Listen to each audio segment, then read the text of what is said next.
Welcome. It's so great to have all of you tune us in and turn us on. We got a special show for you today. I have a very cool guest, April Elliott Kent, joining us here today. We're going to talk about the astrology of Jupiter Saturn conjunction. It is something we've been talking with all of you about for weeks now, and finally the day has come. The reason I reached out to April was because about a week or so ago, I was looking at my chart and how and what I wanted to get done. And so I found April and I was so impressed with what she was doing and how she was doing it. And so what I was able to do was to then have my solar return run. And that's another word is I got to look and take a sneak peek ahead. Now, what did I learn? Well, I learned a little, but clearly not enough for me to fully understand the esoteric impact of what this year is going to be.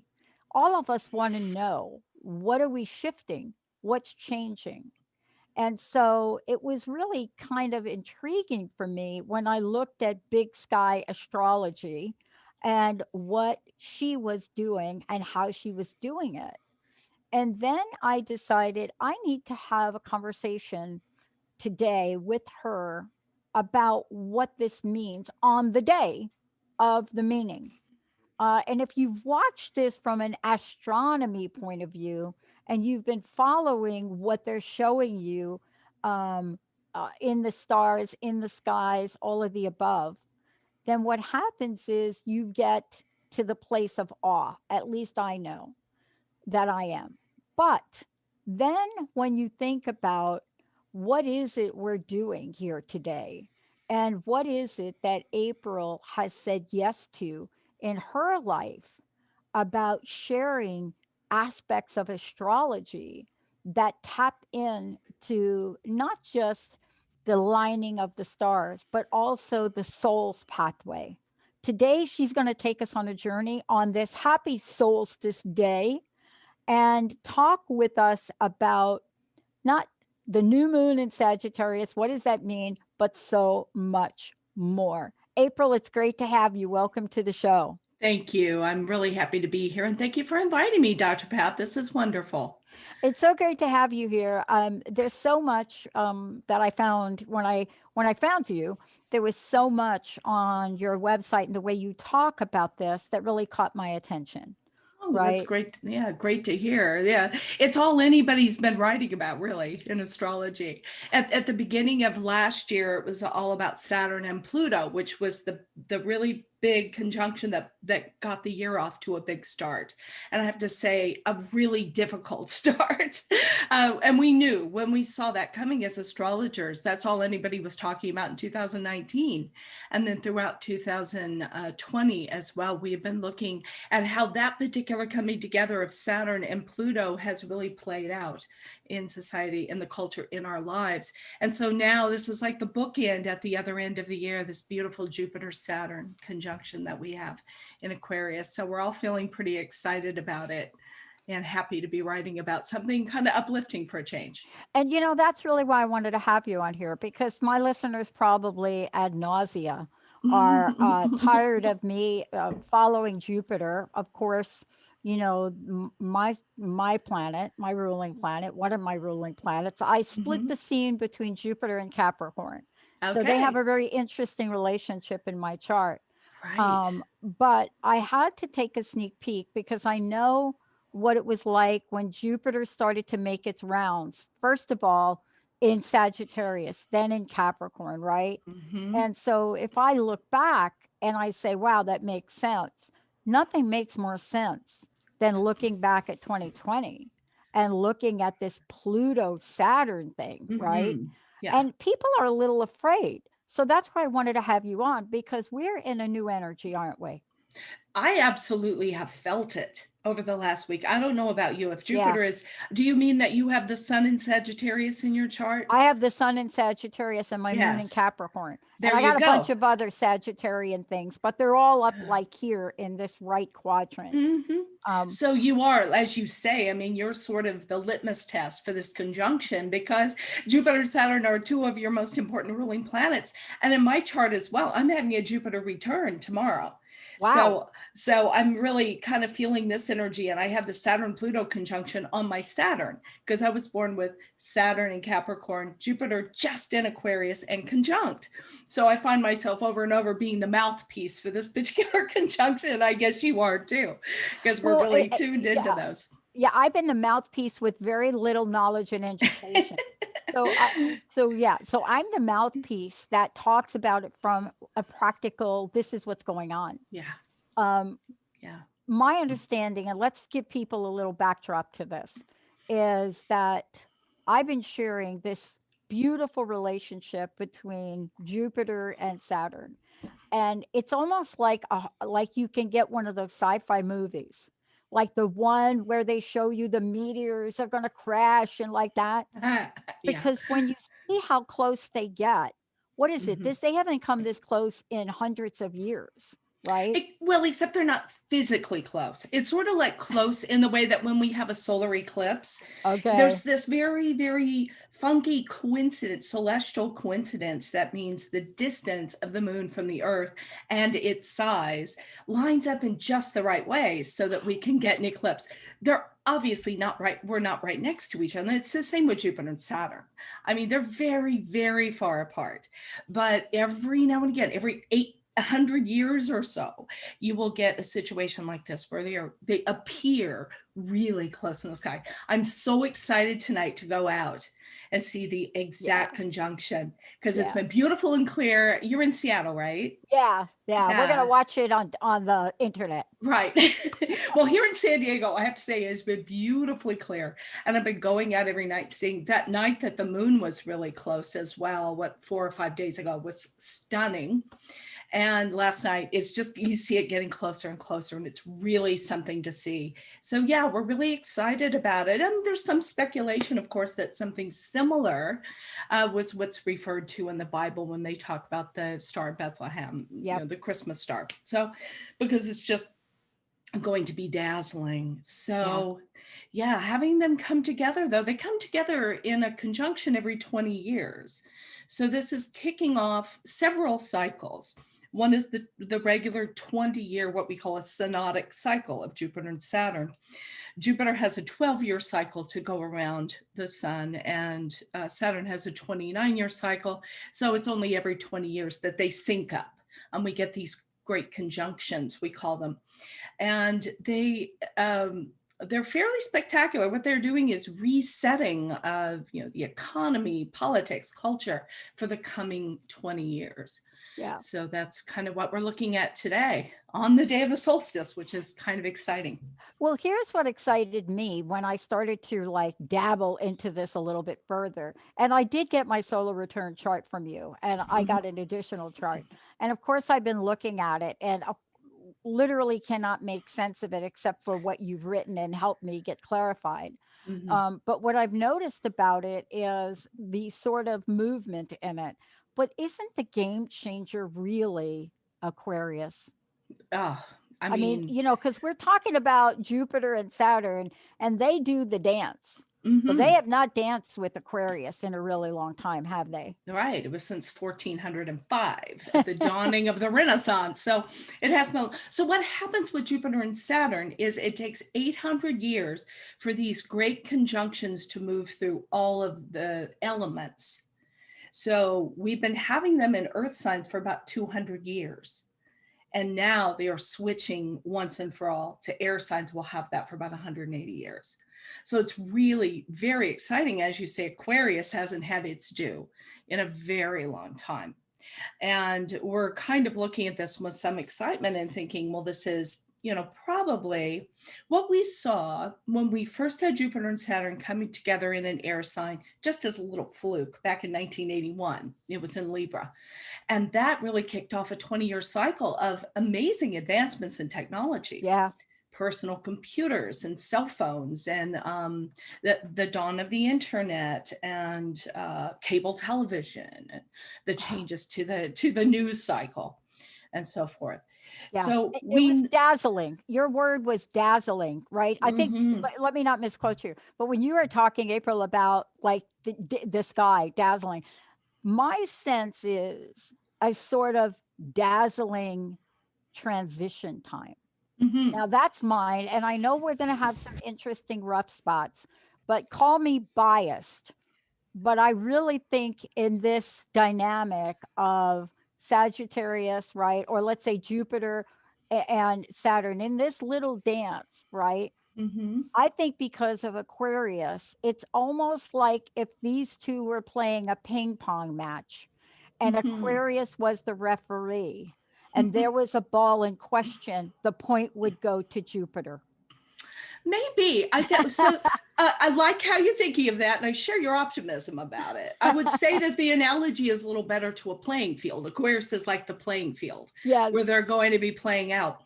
And I'm born with, as I said, with Jupiter and Saturn in a conjunction in my birth chart. And I'll tell you how it feels to have that. please, please. It feels like you have one foot on the gas and one foot on the brake trying to drive a car. And it produces tremendous tension because there's the excitement of wanting to move forward, but it's almost like you're the Tin Woodsman in the Wizard of Oz, and they've just put oil in your joints and you're just trying to move and just trying to move forward. So we'll have this explosive kind of energy that wants to be released in Aquarius. But what's happening is this year, because Jupiter is in Aquarius, that is a sign that is ruled by Saturn. So Saturn has the upper hand. Yeah, that's Saturn, what I was afraid of. yeah, even though, believe me, I've got that in my birth chart. I never get to just have Jupiter. He's always Saturn sitting right there with him. So what happens is Jupiter's, it's a little more restrained than we normally would associate with Jupiter. You know, it is more a little more strategic, a little more calculated, very intellectual. But make no mistake, I have felt it over the last week, this excitement, this rush of energy of these things moving into Aquarius, because Aquarius is an exciting sign. It's a sign whose job is to wake us up and to make sure we're really paying attention to what's going on around us, and also to calculate some kind of vision for the future and some attention to our personal legacy as well. It Um, it's fascinating you say that, and I did forget that about Saturn. But when we take a look at this, there are many other planets in play as well. I know we're yes. focusing on these two today because Mhm. they get this is the Oscars, and this is that, Yeah, right? right. This They is get best to, picture here. yeah, Yeah. this is best picture, and they get it. But there are other planets working in Yeah. conjunction with the energies of this. But Hmm. from your perspective and your excitement, and certainly with your colleagues, right? Hmm. When you think about this and where we were in 2020 and what this represents moving forward, Yeah. what excites you most about what's coming? I think it is it's the feeling that energy and enthusiasm and optimism will begin to return. Because in 2020, it was not just Saturn with Pluto, which was a really dark, heavy conjunction. We have that about every 35 years, and it's never happy news. But then Jupiter joined them, and Jupiter has been in Capricorn. Now, Jupiter again doesn't work quite as well in the Saturn ruled signs of Capricorn and Aquarius. So every 12 years, you're going to have 2 years in a row of Jupiter kind of having to restrain himself, energy being low. So on the other hand, Jupiter being there was good news for Saturn and Pluto, because it did give a little bit of hope, a little bit of a sense of we can learn something from this. Jupiter is the learning planet. He wants us to make meaning of our world wherever he is. So in Capricorn, it was kind of hard, there were whole months at a time that was a little hard to see. We did have a period between the end of March and the beginning of July, when Saturn briefly went into Aquarius. That's when we went into lockdown. and social distancing. And it so perfectly suited one way of interpreting Saturn and Aquarius, which is constraint with socialization. So but I don't think that's what this whole transit of Saturn and Aquarius is going to be about at all. I think we're supposed to learn how to rebuild society. We have never been so polarized. There has never been in my lifetime such a lack of any kind of consensus in our society about even who the authorities are, who should we listen to, what is our path forward as a people. During this Capricorn time, because Capricorn is such a solitary sign, and it really described this process of the last year of us going into our little caves, and each of us sometimes individually figuring out, what do we believe about all the stuff that's going on? What do we think is the right way to respond to this emergency? And how long is it going to last? And what's progress going to look like? How are we going to get out of this? Well, now that everything is moving into Aquarius, my excitement is that there will be a shift into reclaiming some of that sense of society, of the way we share and co-create our world, and to come up with some visions for the future. Because during the last year, I don't know about you, Dr. Pat, the thing that's been hardest for me is there's been nothing to look forward to, except maybe this Jupiter-Saturn conjunction. Yeah. I mean, because you can't plan a trip, you're not going to go to someone's wedding. It's just been a lack of the future. We have been denied the future. And that is what Aquarius rules. It's the future. Yeah. So this Yeah. year, and coming into February, we've got a ton of planets in Aquarius joining. That's what I was Jupiter going to and ask Saturn. you, right? Because as we move forward, we're talking about 2 right now, Mm-hmm. but that's not everything that's in play, Right. right? And that's what I hear people excited about. Of course, people are excited about today. Yeah. They're excited about the energy of this. Truly, if you come from my generation, we've been singing about the age of Aquarius before it was even like the age of Aquarius. Right. But that shift you talked about, and this is my sense of it, so help me out, started a couple of days ago, maybe the 17th or 18th. Mm-hmm. And then I found out that is when, is this correct, where Jupiter actually started to move into Aquarius. Is that true? I think Jupiter moved in on the 19th and Saturn moved in on the 16th. Okay. So, what's interesting is the burden of things seems less. Yes, that's how I feel. Exactly. I don't know if it's like what do you call it when it's what I'm trying to say, when it's an idea that's been planted. Yes. I haven't had enough coffee yet, clearly. But yeah, I'm looking at my coffee that's ice cold, so I'm kind of with you on that. Yeah. But this is really the time for us where we're looking at this. Now, let me ask you this question for people that want to know. I had not gotten my solar return done in a long time, and I used to get it done every year. Mm-hmm. And my first step was to literally get the paper form from you. My next step is I don't understand what any of this means except all the great detail. But you have another way of looking at this. There's so much information. As a matter of fact, it's one of the most thorough reports I've ever gotten, right? Yeah. But there's much more to this. And I love the way you talk about this. And let me give you an example. You go, as I'm looking at this and I'm reading, you take us on this interesting journey, and you say, let me give it specific for me. You say, if your feelings about your profession are positive, push through. Now, this is from my chart. Mm-hmm. And then it says, if your feelings about your business profession are negative, pretty much don't pay attention to them. And I mean, this is interesting because people looking for ways to make sense of things, right? My son now in the 10th house, and certainly looking at that and what that means. Mm-hmm. But when we look at it, we try to make sense of the energy of it, and we try to make sense of what it means to us. From your perspective, how can we share with people about what this day and this conjunction might mean to the world? Well, there's what it means to the world and there's what it means to us individually. And I don't Yes. think it's completely different. Okay. But, we talked a little bit about what I think it means for us as society moving forward.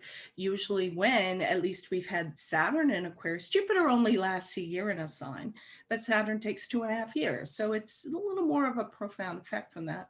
And in the recent past, in my lifetime, when we've had Saturn in Aquarius, it usually is a time of progress in society. So I think we can expect to see a lot more of that in the next couple years, next 2.5 years. And in particular, in this year with Jupiter also in Aquarius. For us personally, a lot of it is going to depend on how much you know about your chart, how much you know about astrology. If you know about your chart and you know how to, place something in a chart, you can look for the house of the chart that has Aquarius in it. And we're looking for the very first degree of Aquarius. That's where this conjunction is the strongest. So you would look for that in your chart. And you'd say, well, each house of the chart, each of the 12 houses describes a particular area of your life, where again, it's the field of play. It's the stage that you're performing on. So if you have it, for instance, in the third house of your chart, that's a house of communication, of neighbors, of your immediate environment. And we might say where you will be called, to make progress, to create progress in the coming year is in the area of how you talk to people, learning more and more as well, because the third house is not just about talking, it's about listening. So it's about how are you conversing with people? And how are you making meaning of things on that level? Maybe you can do some journaling and that helps you make sense of things. And also, projecting your goals for the future, say 5 years from now. So that's one way you can work at it. People can, definitely you can calculate your chart for free online. A number of sites, astro.com is a really popular one. I think at my website too, I also have something on there where you can calculate your chart. And if you don't know how to find the house it's in, I have a couple of nice reports there. They're automated reports like the one you bought. I have one by Stephen Forrest, who's a wonderful astrologer, and it talks about the birth chart, and it would help you figure out, where the Aquarius part of your chart is. But even if you just know the sun sign or the ascendant of your chart, we really know a lot about what you will be called to do, I think, with this Jupiter Saturn conjunction, because we're all called to move the world forward in a big way. Because last 200 years has been the agricultural society, the industrial revolution, that we've been making our way in the world and making sense of the world from a physical point of view. Are the crops growing? How much can I get for them? How are we going to automate all these processes? Well, we've automated everything now. And what are people going to do for a living? So that's an Aquarius question. That's an Aquarius problem. That's something we have to decide on as a society. And each of us has our role to play. So if you're an Aquarian person, or if you're born under one of the other, what we call fixed signs, which are Taurus, Leo, and Scorpio, as well as Aquarius, you are very strongly called in the next year. You'll face significant challenges, but you also have a lot to offer the world. And you won't be able to sit back and rest. A lot of us after this last year feel so depleted from all that Capricorn heaviness that we just want to take a nap.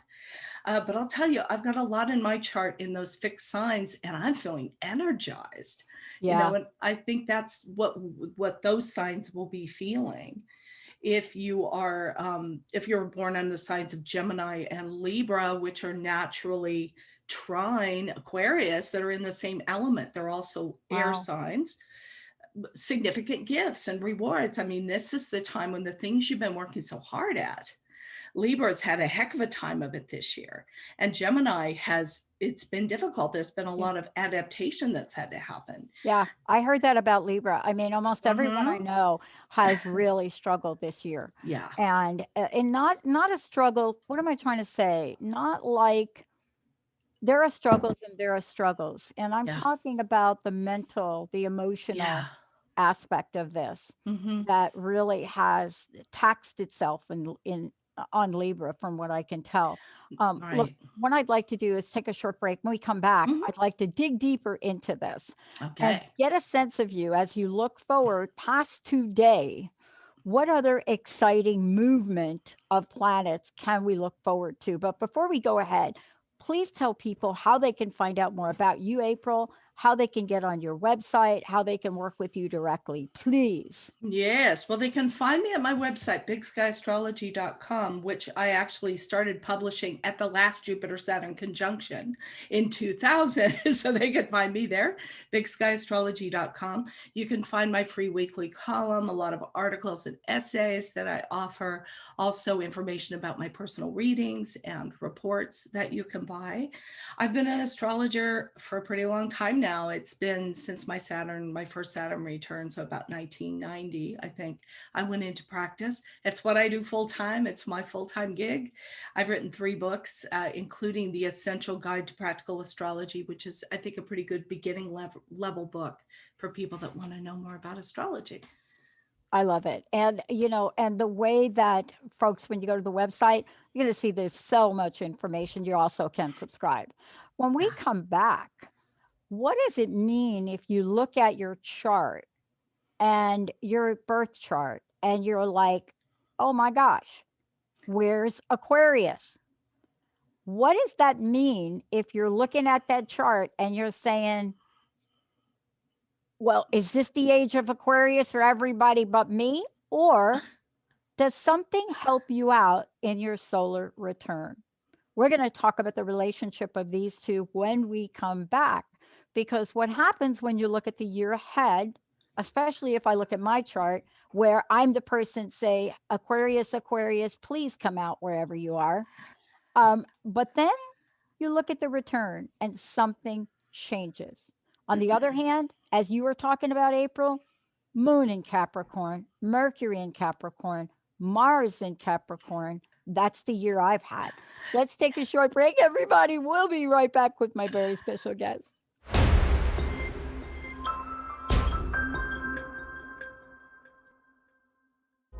Hey, everybody, welcome back. We are taking this on for those of you. And by the way, if you have questions, give us a call, 1-800-930-2819. My very special guest today, first of all, April Elliott Kent's joining me here today, but you can also go to bigskyAstrology.com. Now, April, one of the things we were talking about during the break was the fact that I was referencing the chart that I had done, the solar return chart. And I would like for you to, number one, let folks know how they can find out more about you, more about your podcast, and then talk about the process and the people that literally help you craft these reports. Right. Well, I do sell a few we call them automated reports, and they're good because they take your personal birth data and they create the chart, and then they assemble some pre-written information that references different points in those charts. They're a great cost-effective entry point for people wanting to get to know more about their charts, but that aren't quite in a position or quite ready yet to get a full reading. Because as you were saying about your solar return chart, and that is the chart for the moment that the sun returns to exactly the point it was in the zodiac at your birth, happens once every year within a day or so of your birthday. And this is a report written by my colleague, Mary Shea, who is brilliant, really does a lot of work with solar returns. I was telling you, I run my solar return report every year because I love what she has to say about these. And they're great. They're really comprehensive. I also sell a couple of reports by Stephen Forrest, who's one of my favorite astrologers and favorite astrology writers. I believe deeply in these reports. I sell like 3 of them. And then I have a report on eclipses that I wrote myself. But there comes a point when it is a little hard to make sense of it if you don't have much of a background in astrology. And that's when it can be helpful to get a reading at least once to understand your birth chart. So you get a full reading with myself or, another astrologer, and sit down and really go through it. People can find all of those those services at my website. Just go in my online store. There's also a section where you can read about my philosophy about doing readings and what people can expect with that process. So I think it's a good idea. I do have a podcast, and I wanted to shout Yeah. that out before I forget, because, oh my goodness, we just started it last year, myself and my producer and co-host, whose name is Jen Brown. And she, lives in Minneapolis, and we just hit it off, and we're having the best time producing this podcast. It comes out every Monday. We have a lot of fun. There's a lot of laughs. But our idea with the podcast was, there are a lot of podcasts out there for people that are really proficient with astrology. We wanted to talk to people who are not dumb, but don't know a ton of astrology. So it's a little bit of a teaching opportunity for Yeah. us. And we try to just take a look at the week ahead, say what we think about it, and we're really having a good time. So it's just called the Big Sky Astrology Podcast. You can find it wherever you get your podcasts, and subscribe to that. We would love to have you aboard. Awesome. Thank you so much for that. I want to talk about a couple of other things too. And also, we started to talk about, like, there are folks that are looking at their birth chart, and there are certain things that are happening that are in addition to us talking about Jupiter and Saturn.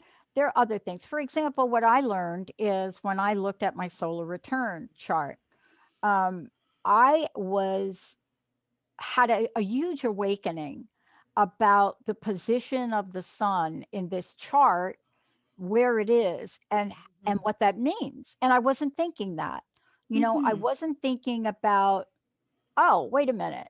My son has now moved to my 10th house. And right, you know what I'm saying? It's like you Yeah. think about your birth chart, but you think about it's always going to be there. It's going to be like right there. Right? Mm-hmm. But then things move and things Right. change and the Well, houses change. yes, there are several different methods that actually many methods that astrologers use to reflect your progress through life, because you don't stay the same. And astrology reflects that. Now, your birth chart's always going to be your birth chart.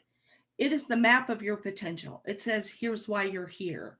Here's the work that you have to accomplish, and here are the skills and challenges that you are given in performing that work. So that's always our base chart. We always begin with that.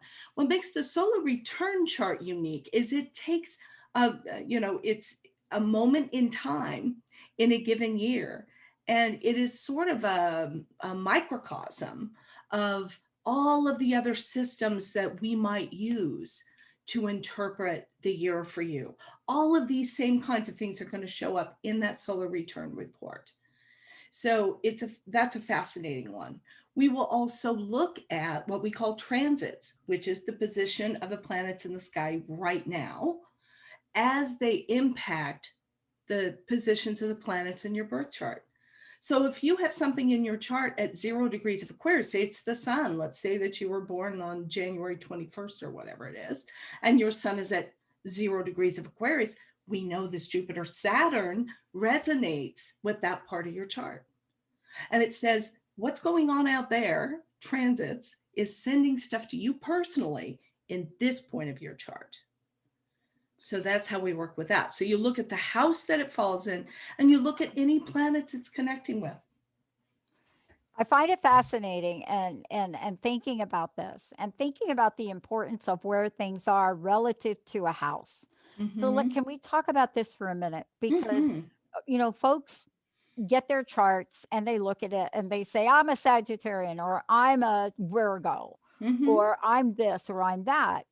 But I was fascinated by having a different perspective this year, especially from my solar return. Mm-hmm. I think it's one thing to be, to have your sun sign, Sagittarius, in this house, but Yeah, now it's over in this house. it's a And big it's not difference. there alone. It has many different aspects to it. Right. What I think people, if you're like me, you're always in awe on what's operating, right? What does it Yeah. mean to have five or more cardinal planets? Or what does it mean, in my case, to have zero or one air planet, right? Mm-hmm. But then Right. when you move on and you talk about the sun, and let's do that now, Mm-hmm. and the placement of the sun, it seems to have a significance and importance. Help me out. Am I overemphasizing that, or No, it's because that chart, the solar return chart, is yeah, based on the sun. yeah. It tells the biggest story in that chart. You know, there are lots of other planets in astrology, but let's give the sun his due. You know, there's a reason sun sign columns work a little bit if they're written well. It's because the sun's so important. So, what we say in a solar return chart is we look at the house placement the sun is in, it's the core message of the year. We look at the houses of the chart that have Leo on the cusp because Leo is ruled by the sun. So you're going to see a lot of emphasis in those houses as well. And then you're going to look at the other planets and see what they're doing as well. But the sun is the whole story in the solar return chart. Do you know what house of your birth chart the sun is in? Yes, I do. I think it's the ninth house. It's the one over, like, here's the top, right? Mm-hmm. It's the one to the right. So the ninth house. Yeah. Yeah, I Perfect think for it a is the radio ninth house. I person. can look real quick. Mm-hmm. So that gives it a double Sagittarian feel Yeah, and and influence. yeah, and now it's hopped over to the 10th house, Mm-hmm. right? Right. So it says It's the emphasis. fascinating. Yeah, the sun is about what we're trying to be. You know, it's an aspirational symbol. It's not like we come out of the chute knowing how to be our sun sign. You had to learn to be a Sagittarian. And a lot of those qualities came naturally to you, but not the whole ball of wax. So we go through our lives aspiring to be what the sun describes in our chart. So in a year, and you'll just have it for a year, but it's fun to have the sun in the 10th house. It means that all these things that you have from having the sun in the ninth house, which is a sense of why the world works the way it does, a curiosity about what things mean, and a certain propensity to scholarship as well, like taking a lot of different ideas and then making meaning from them. So what happens is this year, that gets taken to the next level in your career because it's the 10th house. But we're always coming back to the birth chart. We're always coming back to basically you're this, and this year you get to do it here. Yeah. This year you get to really shine. You get to take, well, you've started your network, but this would also speak of some other big project, Well, possibly in the the wings. project is the expansion of the network. We've Yeah. been building an expansion for 4 years, and we're Mm-hmm. finished with our technology, Yeah, fantastic. You should right? do good things with that this year, then, right? With the sun in the 10th house. Yeah. It says you're becoming an empire. You're building an empire at this point. Hmm. And it's to teach and to enlighten and to transform because those are all those ninth house words. Yeah. So you see how they work together? I do, and I was fascinated by learning about this as I was reading through, how the energetically and connectively we're given choices. And I Mm-hmm. think this sometimes is a problem when we think astrology is going to dictate or predict everything. Yeah, and every astrologer has to come to their own understanding of the role that fate plays in life and in our work. I don't tend to be fatalistic like you. I have the sun in the ninth house. I have Sagittarius rising. I like to think that possibilities are limitless. That's why I call my website Big Sky Astrology. I'm not from Montana. I like the idea of boundless opportunities. So I like to think that there are certain things, possibly if you believe in fate, that there are certain things perhaps we're fated to experience, but what isn't fated is our response to that. And what I find so useful for me personally in astrology, and it seems for my clients as well, is that astrology can help you focus on a different way to frame things and to look at. I always look at anything in a chart and think it wants something, it Yeah. wants a positive expression. How can we help? But until we're enlightened to that, often we'll do it all the wrong ways and be frustrated and start to really hate our chart. But really, everything in the chart wants something for us.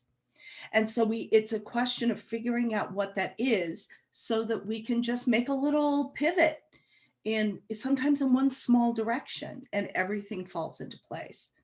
So Yeah. rather than, yeah, it's prognosticating. It's saying, well, this is what the weather's going to be, but what are you going to do about it? Are you going to take out an umbrella, or are you going to get soaked?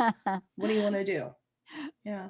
Well, what I find fascinating about this is too how it all works. And a friend of mine said to me, "But do you understand that the difference between your birth chart and your solar chart is changes everything? Meaning, what's my ascendant now? What was my ascendant on my birth chart, and what's my ascendant now? Mm-hmm. And what's the meaning of those things?" And I Right. find that really fascinating when you look and you step back from it and you look at what our lives and the evolution of our lives have come to mean. But Yes. don't you find intuitively, like intuitively, before I read what I read in the solar return, and especially about what you just said in Mm-hmm. the 10th house, I intuitively knew that this was the year that's coming, Mm-hmm. right? I had an intuitive sense. Um, some people call it an esoteric sense. Some people say there's a soul path nature to this. Can Mm-hmm. you talk for a minute about the soul path nature to astrology? I could tell you what I think of it, Yeah. because I don't, when we start getting into anything that's metaphysical, anything that's esoteric, it's not like something we can prove, Yeah. right? So it's like religion. It's you take it on faith. So with astrology, people used to ask me, "Oh, do you really believe in astrology?" I said, "Well," I used to say, "Well, no, it's just a language and it's how I describe life." But of course, I've come to the realization, the understanding, of course, it's something you have to believe in. The core belief of astrology is everything's connected. And unless you have that belief, astrology makes no sense whatsoever. But if you sense that there is a way that the universe works, it's like this giant, complex mechanical device, like a clock, and it's just ticking away, ticking away. But unless you believe that we are all connected, that there is no such thing as coincidence or whatever, astrology makes no sense at all. A lot of astrologers, there are astrologers called evolutionary astrologers. Stephen Forrest is one of them. And they believe, very strongly in an evolutionary path that includes past lives. And they'll read certain points in the chart as being specifically related to that evolutionary path and Wow. what you're here to accomplish, and that everything else in the chart is in support of that. And it's an interesting theory. I've had a reading from that perspective. It was really helpful, really meaningful. Is it true? I love what Stephen Forrest will say. He sat down with me. He said, "I'm going to tell you a story, and I don't know if it's accurate, but I know it's true." Because what he was saying was the details of the story he was intuiting about past lives was not what was important. What was important is what I'm going to do with it here and now and moving forward. So I think that's another thing that astrology can help us with, is to give us a sense of ourselves as connected to something bigger than our own small concerns, and to walk that path with more intention. Does that Yeah. answer your question? Yeah, I mean, what I find fascinating about it is in the conversations I've had over the years, people have said to me that have done sort of astrology, solar returns, whatever the language is, have taken a look. And, sometimes people look out more than 1 year, or they'll take a Mm-hmm. look and they'll see, where a planet is and what its Mm-hmm. time is of moving from here to there. And Absolutely. somebody made a comment to me, and I can't remember who it was, but they said something like, and this was 10 years ago. They said something like, and you never want to hear this, April, by the way. They Okay, said I'm so, listening. they said something when we first started the network 10 years ago. They said, "You're going to build something, but you're not really going to see the full impact of it until 10 years." Now, you're thinking, "What?" Because that's not what you want to hear. I know. But it doesn't mean that things aren't going to progress. And I went back and tried to find the email from this person because they're spot on. I could Mm-hmm. never have predicted that it would take 2021 for us to realize and finish the what we're building in the world Mhm. of radio and podcasting.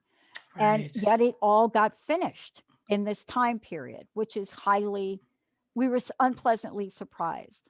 So, how can we help people today look at the optimistic side of what might be coming this year? Well, it's a good question because I can't tell you how many people have come into my path in the last week that are really stuck in that very dark, negative Capricorn space, and they're feeling very resistant to any message of hope coming from, Jupiter and Aquarius and all of that. And that's it's hard to make that shift. And what I have said to people, because I believe in being realistic, because I don't think realistic is pessimistic. No. I think realistic honors Saturn. Saturn has his place. It's not just to bum us out and keep us from getting what we want. To build what you wanted to build, for instance, that was Saturn work, as well as other planets. But Saturn is the one that sees the long game and respects that there was a lot of work, just hard grunt work. If it were easy, Dr. Pat, everyone would have done it. But it's not easy, and it was your path, and you walked it in a Saturn way. So we have to thank Saturn for that today. We have to respect him for that and say, thank you. We know that the last couple of years have been brutally hard, but it's like we've been in boot camp to prepare us, because you think changing the world the way Aquarius wants us to change it is going to be easy. It is not. It is hard. And Aquarius has within it as a symbol that wisdom, because it's ruled by Saturn, as well as Uranus in modern astrology. And that's like the electrical impulse, the thing shooting forward in a way we couldn't have imagined. But there's a lot of Saturn that goes with building a future. And sometimes I do have to sit with clients and they're saying, when will I find a partner? And I'm thinking, like 6 years. I don't want to tell them that. But what I want to focus on, let's talk about where you are now. What is it that you feel is getting in the way of you finding the kind of relationship you want? Because someone doesn't go from here to there in a week if it's something important, right? It's something that takes time. And people have to sort of realize that. And it can be, it's not the kind of news that you want to give a client ever. So you try to find ways of appreciating the here and now and the work that they're doing now that will pay off later. You know, this what you're talking about is, for me, it didn't come to the forefront until I was reading a part of my return where Neptune was in my first house. Now, Neptune is not something I pay a lot of attention to. I don't know why. Don't ask me.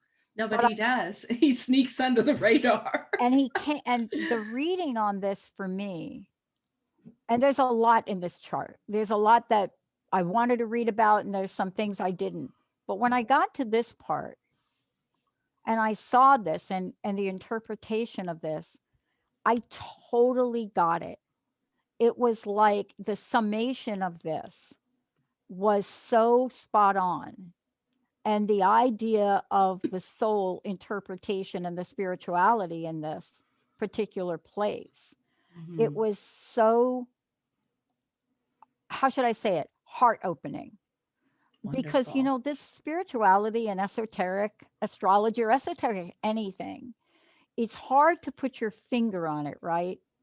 It's hard to put your finger on it, but it's something that works on our inner parts, doesn't it? Yeah, I mean, and heart opening is such a beautiful description of what Neptune ideally can mean for us. And when you talked about other planets that are really having an influence on us, Neptune's been quietly there alongside all those Capricorn planets all year in pretty close aspect, a sextile aspect, which is one of opportunity and promise. And it's saying, if you will just trust the process, if you will do the Capricorn day-to-day work and just keep trudging along, then, and have faith, in the end, you will be successful. And it's the faith part that has been so elusive for so many of us this year, because it's hard to see the future. It's been really hard to see where we're headed. But we've been in a perfectly Neptune limbo all year. People having to lock down, be in quarantine, see very few people, spend time with their thoughts and their ideas. That's Neptune work. It's spiritual work. So we've been in seclusion for this year. And now I feel that that's something we are kind of getting ready to bounce out of, Mm. is that seclusion. Wow. April, thank you so much for joining me on air. I want to again ask you to let folks know all about what you have, what you're offering. And then I'd like to ask you for your personal message for today, what you would like to leave us with. All right. Well, thank you. And thank you again so much for inviting me. This You has been bet. such a treat. And people can find me at bigskyAstrology.com. That's my website and home. You can sign up for my mailing list. If you do that, you get a monthly lunar workbook that comes out at each new moon, as well as information about different, articles I've published and things that are coming up, events that I'm doing. I have books for sale. One is The Essential Guide to Practical Astrology, and the other is called Astrological Transits. And you can find both of those at Amazon or pretty much wherever you get books. They're both available in Kindle format as well. And of course, my wonderful podcast, the Big Sky Astrology Podcast with myself and Jen Brown, that comes out every Monday morning, bright and early and dependably. Find it wherever you get podcasts. And my personal thought for the day is, I guess, believe, really, because it's the solstice. It's that time when the sun's gotten as low in the midday sky as it's going to get, and there's no place to go but up. And we are all rising and moving toward the light. And the Jupiter Saturn conjunction is a big part of that. So go out tonight, try to see it where you are, or watch it on the internet like Dr. Pat will be doing. Yeah, for sure. I mean, we were hoping we'd see it, but it's not going to It's happen. not looking good for you. No, it's Yes, not. sorry. I'll tell All it right. hello from me, Yes, from please you. do. Yes, Send it my love. I will. Okay. Oh my gosh. Thank you all for tuning us in and turning us on. And please step into your fullness right now. Step into all that you have ever thought about yourself to be. But today is when you know you are much more than that. We'll see you next time.